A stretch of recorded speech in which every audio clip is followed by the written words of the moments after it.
Do you want to know how to stop letting perfectionism hold you back? I've got your tips today.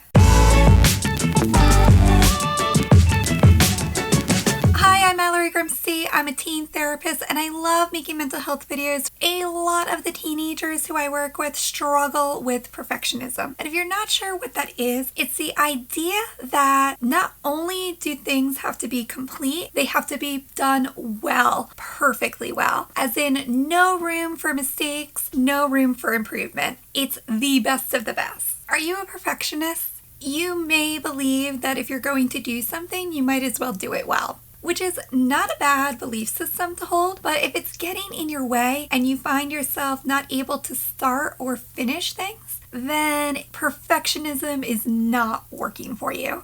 And if we're being realistic, I'm not sure that perfect exists. One of my mentors actually has a plaque in the back of her videos that says, "Done is better than perfect," and I could not agree more. So if you find perfectionism getting in your way, like it has for me, I'm going to share the ways that I make sure that perfectionism doesn't hold me back so that you can learn to do the same.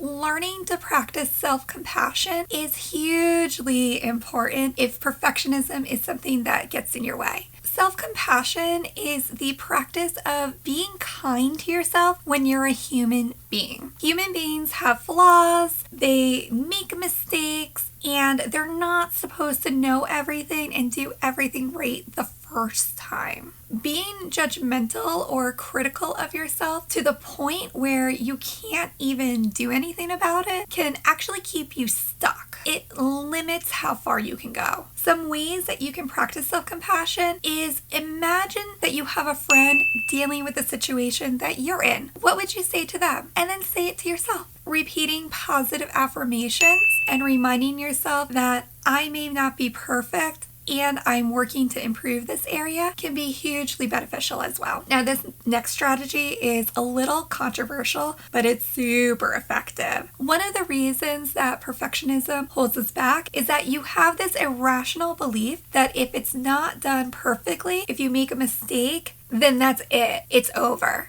So one of the ways that you can challenge that belief is to actually make a little mistake on purpose and see what happens. Now, don't do this with your SATs, please. That's super important. Like, don't be like, oh, you know what? I'm just gonna choose not to study for my SATs and we're just gonna see what happens. That is not what I'm saying here. I mean something that's really low risk. Like, for example, one of the things that I actually recommend to people is to walk around with 2 mismatched socks if that's not typically your style. See if anybody notices. Do they treat you differently?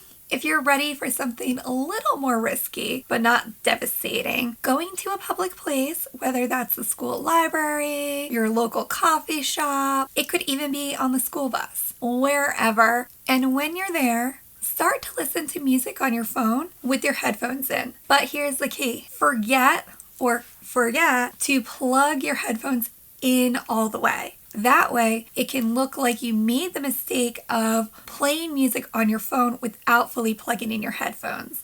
You'll probably find that most people won't even notice or say anything. And if they do notice, they're just going to call to your attention like, hey, I don't know if you realize, but your headphones aren't plugged in all the way. And if somebody's being a huge jerk about it, that's on them. You know that you made a mistake and that's okay.